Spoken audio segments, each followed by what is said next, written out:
had to happen at some point, guys. It's kind of a shame. It's been a great ride while it lasted, but problem here is any show, good, bad, in between, is going to have bad episodes in it. I actually don't think I could think to any television show ever that has not had bad episodes.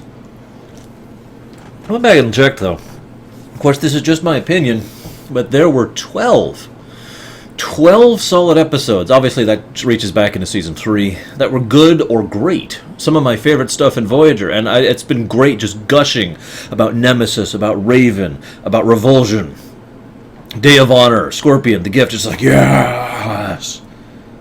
And then we get to this episode. Now, I'm sorry. It is, as ever, my job to dissect, analyze, and, of course, as the title explains, ruminate on these episodes. I don't have much to say about this one. I mean, here, look at my notes. Look at my notes. Here, you see this? This is it. That's all I got. There's nothing to talk about here, really. I mean, there's stuff to talk about, and I will be talking about it. But I mention this because it's a weird position to be in for me.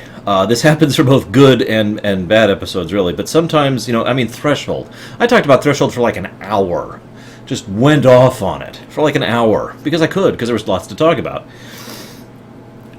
But this episode, like, if I was to go with the type of scaling system that Sci-Fi Debris uses, and rate the episode on a scale of -10 to 0 to 10, within the context of its own series, in other words, how does it rate up against all the other Voyager episodes, an episode like this one, Scientific Method, would literally be a flat 0 right in the middle. Because there are a couple of good elements, and there are a couple of bad elements, and that's it. This is a very pedestrian episode, and I'm going to try and explain one of the reasons why I feel it failed most strongly. Now, first of all, I've always said that in all forms of fiction, the way a work is received ultimately comes down to presentation. Now, obviously, a good script can really help reach that point, but even a bad script can and has been salvaged by really good acting, really good directing, or some combination of thereof with good editing or good effects or good music usage, something like that. It is possible to salvage a bad script. But this script is just lacking. Let me put this in a different way. On paper, which of these sounds like more interesting for a horror mystery episode? Hologram is malfunctioning, or people are experimenting on the crew without their knowledge right in plain sight.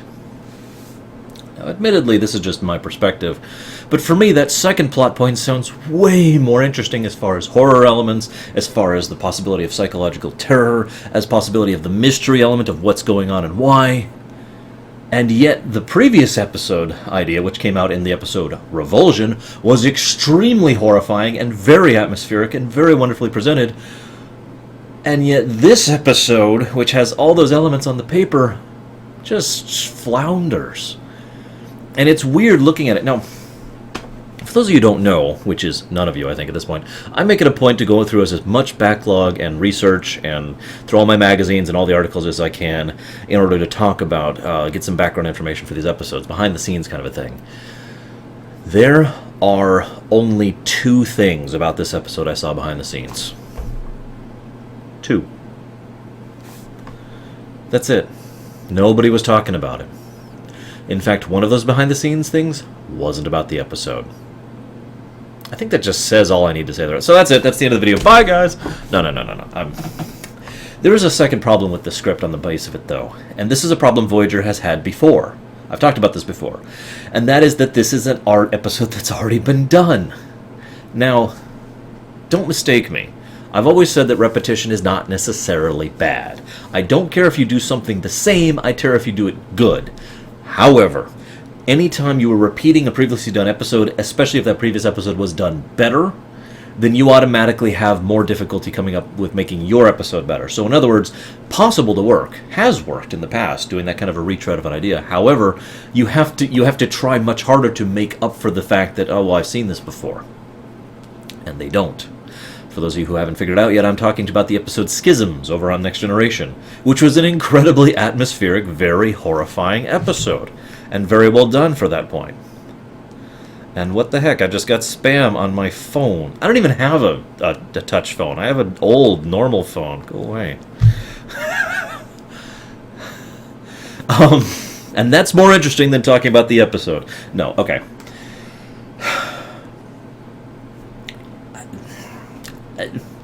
I guess we'll talk about the behind-the-scenes material. One of the things was the discussion McNeil and Dawson had. Now, there are 3 ways to perceive what happens in this episode with regards to them two. By the way, I just feel like pointing out, in case anyone doubted this, McNeil and Dawson never actually became romantically involved that I'm aware of. I mean, after all, this is a point in time when Dawson was already pregnant with her child, don't forget. Yet the two of them had such incredible chemistry and were good friends and worked together so naturally. Well, let's just say that some of the romantic scenes look like a lot more real than they actually are, because the two have basically everything going for them as far as the relationship, except romantic interest as far as the real-life people go. I mention this because this is really, really on display in this episode. The director basically said, just really be into each other, and they both kind of flung themselves into it. In one scene, I can't believe this. In one scene, McNeil, I'm not going to tell you the scene. If you really want to know, just go rewatch it, and it'll be obvious. I'll tell you the scene. I'll save you the time. It's in the engineering. It's at the second floor of engineering. A few minutes into the episode, McNeil actually goes to reach for her breasts as they're making out. Fake making out. It's Hollywood making out. Because they were both so into it, and he has to suddenly visibly restrain himself because he's acting with a friend of his on a camera. And on a Star Trek show where that wouldn't be accepted anyways. And I just find that amusing. But both of them talked about the progression their characters had on this thing. 3 ways to interpret it, okay? Number 1, the influence of the aliens basically didn't do anything other than made them feel a little more giddy and hormonal than usual. It has actually been argued that even that was not alien influence. I'll discuss that last because I feel like that's the thing that is most interesting to talk about.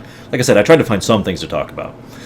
The second idea is that most of their romantic excess in this episode, do keep in mind they haven't actually been together romantically until the previous episode to this one.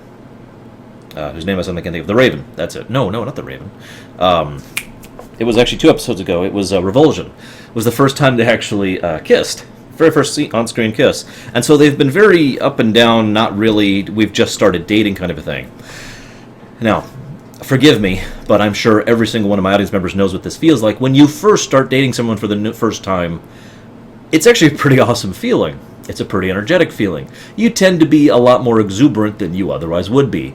And given that these two people have been around each other for 3+ years and haven't really had much going for them in the way of a positive outlook on life, and have just had something amazing fall into the two of their laps, I know this sounds weird, but the idea of finding someone you find intellectually and emotionally and physically attractive, who also feels that way about you, who also happens to live in walking distance of you,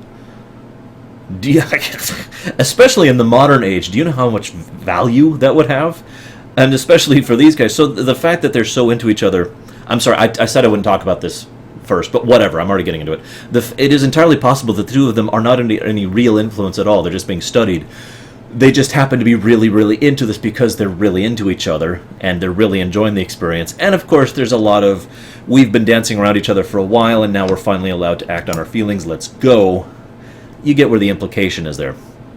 Personally, of the various perspectives on what happens here, I like that one the best. As weird as it sounds, it makes the most sense in character for me, and I admit there's a little bit of spite involved, because it means the aliens, who are completely forgettable, I don't even remember their names, completely forgettable bad guys of the week, have no influence on the only thing that actually matters in this episode, which is Tom and Paris's relationship. And I like that thought.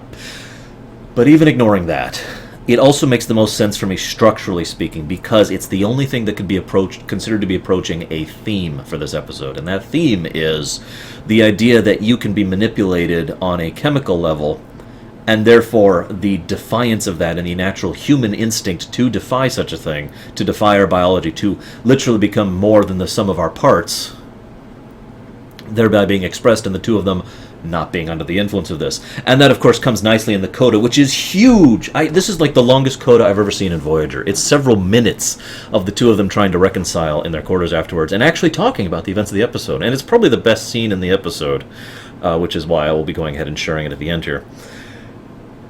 Either that or the Nova scene. I don't know, I'll have to think of something. No, I know what scene I'll show at the end. But anyways, I'm getting off topic. Point being, that's why I like that. Now, of course, other options. They're being influenced, but only on a chemical level. Now, what I mean by that is they're already into each other. They've already admitted they're into each other. They've been romantically attached to each other for a while. They've been friends for a while. And all of a sudden, their hormones are cranked up as if they were teenagers again. Yeah, that is actually what... And I mentioned this because of the McNeil and Dawson thing. Yeah, I tie it up somewhat. I'm stuttering all over the place tonight. Forgive me. I told you I'd tie that in somehow. The McNeil and Dawson, both the actors, both believed that was actually what happened. That their hormones were cranked up to 11 by the aliens, but otherwise they were just as into each other as they always were. And the coda seems to support that. The final interpretation is interesting, though. One of the things that happens in human history is, let's say there's person A here, which is represented by this pen. And here's person B, represented by this blue pen, and it's only blue because I needed them to be visual distinct. Here, you know what? Here, let's make it even simpler. Okay, so person A and person B. It doesn't matter which is which or what gender it is. None of that matters. These two people are just people. Now, let's say something comes along to encourage them to be very close to each other and intimate. Not necessarily physically or romantically. They've gone through a crisis together, or they've been mind-controlled to be close to each other, or one of them has been... influenced to really be interested in the other. There's lots of ways this can come out, especially in a fictional setting. And then the influence is removed, the external stimuli is removed, and they're left both there, and yet both of them are now left with thoughts that they never actually expressed before. In other words, they might not have been interested in each other, either as romantically or friends or whatever, but the circumstances they have gone through have now made them think that that is an acceptable thought, and therefore, from that point, it would grow naturally into an actual friendship, romantic relationship, or whatever. Deep Space Nine actually does something similar to this on several occasions, where several characters end up in traumatic circumstances to each other, and as a result of that, are willing to accept the other more, which over the course of the series leads to stronger friendships and growth in the bonds of fellowship in that show. Mostly non-romantic, I might add, but this kind of concept is not limited to romance. It's just applied to romance with regard to Tom and Paris. Or Tom and Paris, wow. Tom and B'Elanna. I'm really tired. I've recorded like 5 episodes today. So the idea here is that the two of them have been friends for a long time, and they've just started dating. I mean, literally just started dating. And then aliens come by and say, "You really want each other!" And then that influence is removed, and they're left now with the thought, well, maybe we do really want each other. Maybe we do want to take this to the next level. That kind of a thing. Food for thought. I'd love to hear you guys' thoughts, because I gotta be blunt, this is one of the only things I've worth talking about, other than something I don't like talking about. I did say that there was one other behind-the-scenes thing to talk about. That is from Garrett Wang, who plays Harry Kim. Garrett Wang is an actor who I feel really bad for. He hasn't done much outside of Voyager. For those of you who don't know, acting on a regular television show as a regular cast member is astonishingly stressful and straining. I've mentioned this before, but most people don't fully realize just how much of a strain it is being there day after day, week after week, as a full-time regular job, acting in that kind of a facet on a television show. It's one of the reasons Patrick Stewart was actually considering bowing out of Star Trek back in TNG. It is the reason why Avery Brooks hasn't done anything since Deep Space Nine. In fact, Avery Brooks had to be convinced more than once to stay on Deep Space Nine because of how incredibly stressful he found it. It was actually affecting his health and his home life. I don't mean like in a bad way. I mean just he was stressed all the time because it's very straining to do that. So when you have an actor who really, really likes being a part of a show and really has genuine enthusiasm for it, that's kind of a rarity. I mention that because a lot of the cast of Voyager have that. Picardo does, Mulgrew does, Tim Russ does, and of course Garrett Wang did. All of them were very enthused and excited and genuinely loved being on the show regularly.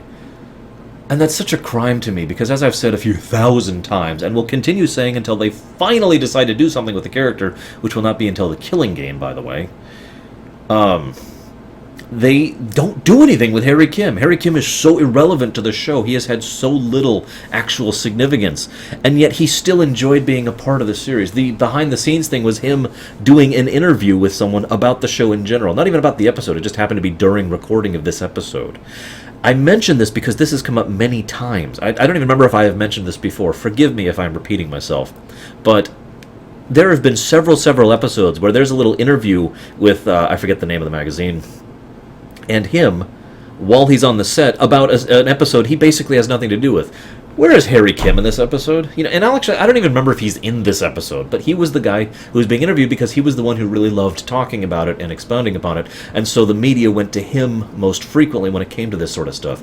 By contrast, most of the interviews with other cast members usually came when during completely separate instances of well, let's have a powwow about this. This was back when conventions for Star Trek were still very big, and would happen with a great deal of regularity. So that kind of a thing. I just find that interesting and tragic in its own way. 3 quick points before I go into the last thing I have to talk about. I told you, I don't got much, guys. First of all, they put a barcode on DNA. I'm going to say that again. They stamp a barcode on a strand of DNA.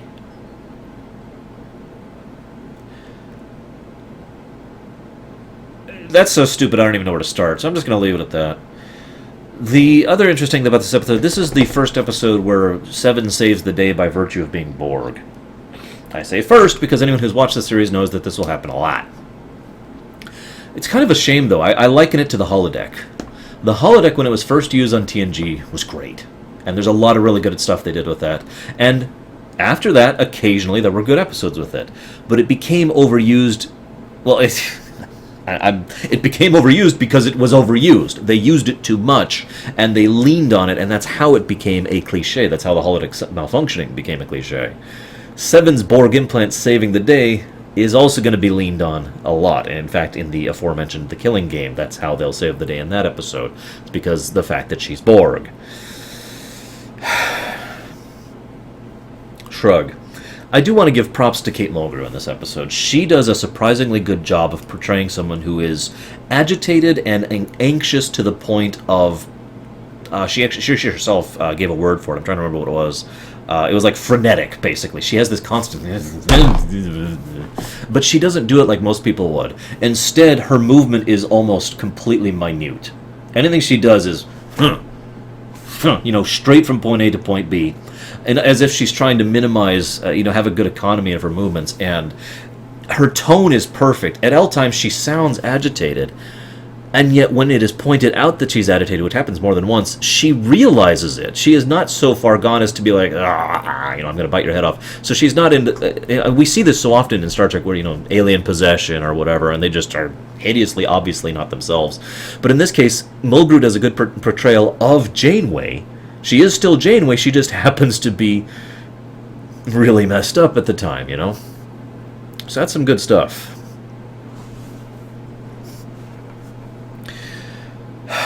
One of the reasons this episode is so damned boring is it has no point to it.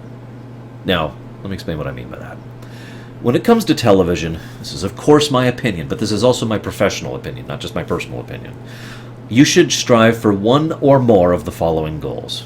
Entertainment is the most obvious and the most broad, but usually it involves making something that you enjoy watching. It hits that sweet spot, as I like to call it, that chemical balance where some people's brains will look at it and say, yes. Usually that involves, now that's a broad category, so we're going to split that up into multiple categories. For example, make it humorous. Now, Star Trek's always been hit or miss on its humor, but a lot of television shows specifically aim for entertainment in humor. Make it intellectually engaging. This is probably the most important part right here. Make the episode about something. Now, there's 2 ways to go about that, so we're branching yet another time here. The first way is to introduce an idea and just let it sit there. Let the audience make up their own mind about it. Voyager will actually be doing this later, and in a really good way, I might add. And Star Trek in general has usually been very good about bringing up an idea and then letting the audience come up with their own ideas. But that, of course, brings me to the second way, which is, at this point is actually the 4th item on the list here. And that is to use fiction as a way to examine a real-life thing in an extreme. For example, experimentation on living things, which is the one in this case. Now, Star Trek has done this thing a lot, and the problem is Star Trek has had a bad habit, especially in some of the early TNG stuff, to get very, very preachy about it. And I hate being preached to. And yet this episode doesn't do that, so I can't even be mad at this episode. This episode does not preach to me about its message of experimenting on living beings is bad, or sentient beings is bad, or sapient beings is bad, or whatever you want to call it. It's just, here's some hideously evil and yet simultaneously completely boring and forgettable enemies of the week. The main guest star, the main guest star who plays the woman doctor is so bland in her performance that I swear someone was just holding a script just off camera for her. And it's literally like, here, I'm just going to read my own notes here as an example. Pedestrian episode, never horrifying. Compare revulsion and schisms. Almost no background material. McNeil and Dawson. And I'm boring myself just reading it. So that's how her lines come across. And she is so damn dull. And there's nothing interesting about her. There's two ways to make a villain interesting, in my opinion. I know I'm just diverging all over the place, but forgive me. Two real ways to make a villain interesting. Really go over the top with them. Kind of a thing. That sounded more like Kefka, but that's not what I meant. I mean, literally just over the top. I am ridiculously evil. Ha ha ha. The Voldemort effect. Or give them layers. They don't need to necessarily have sympathy, but you could add sympathy. They don't necessarily have to have, hidden depths to them, but they could have hidden depths. Flesh them out a bit. Gul Dukat was an evil man, and yet he was still an incredibly interesting and engaging character, which had tons of screen time devoted toward fleshing him out all over the place. Even one-off characters, or characters who only have a single episode to them across Star Trek, have been fleshed out to the point where you actually feel like there's more to them than just blah-ha-ha. And yet this woman doesn't even have blah-ha-ha going for her. She literally might as well just walk up and stand there and say, "Hi, I am the villain for this episode." And that's it. No point is being made. No intellectual concept is being laid forth. No humor is being attempted. No attempt is being made at inspiration, which is the final point, final thing that a television show should do, in my opinion. Inspiration is harder to define, but in other words, the idea of putting forth a spark or an idea or something that makes you feel uplifted or sad or tragic, or really, it's an emotional thing. It's an ill-defined thing, one of those intangibles that just makes you really feel in a positive way, even if it's a negative feeling. I know that sounds weird, but I mean, there's a reason we like watching sad movies. There's a reason we like watching horror movies. So it's still a positive, even though it is a negative. You see where I'm going with that? This episode evokes no emotion in me. This does not give me anything intellectual to talk about. This does not give me anything to... It does not preach at me or try to tackle an issue. By the way, I didn't give it a counterexample. I know Star Trek gets a little preachy, but oftentimes Star Trek tackles issues and does a really, really good job of it. Probably my favorite example of all time, and I can't wait to talk about this episode, is Measure of a Man in TNG, which took an issue and just said, whoom, and was completely unabashedly ashamed about really discussing it in a fictional sense to highlight what was actually going on in real life, especially at the time. When that episode came out. So it doesn't do that, and of course there's nothing humorous about this episode whatsoever, with one exception. There's one line that made me crack a grin. That's it. But I mentioned that the morals and ethics thing, right? You could debate the morals and ethics of doing scientific experiment on animals for a long, long time. Human beings have been debating on that for a bare minimum of a century, and arguably longer. We don't really know for sure. I'm not going to get into that debate, because all I can do is throw my opinion in, because that is what morals and ethics are. They are down to the individual. Any such discussion is always going to come down to the individual. But that's not really what's being discussed in this episode, is it? And that's the problem. There is no issue on debate here. If a group of human beings took and other human beings and decided to experiment on them for the sake of their own scientific process, we would call them Nazis. More literally than usual. Not to name drop this guy again, But Dr. Mengele, anyone? Now, granted, he's actually a bad example of this. He was just a sick, twisted bastard. But the point is, that has happened in human history. And it's generally considered to be freaking horrible. Even the times when good information and data has come about it, we still think it's freaking horrible. And in this episode, Miss Boring McBorePants comes on and says, with this incredibly dull tone, I just don't understand why I can't convince you to let all your crew die horrible deaths so we can gain valuable scientific knowledge. We will be saving so many lives by killing you. Just let us kill you. And she seems confused that Janeway doesn't agree with this. Keeping in mind, Janeway probably wouldn't agree with this on a good day. This is a day where her nerves are so frayed and she is so stressed and strained that she literally started yelling about, I don't even remember what it is. It was about something stupid. To the point where Tuvok had to say, hey, Captain, you're being psychotic. Tuvok had to come in and say, whoa, a little less strict here, yeah? And on that day, and I mention this because the scientist lady knows that, because she and her people are the ones doing that. What? That's not even a straw man at that point. That's a stick figure that has the word evil written over the face, and you just hold it up and say, here you go.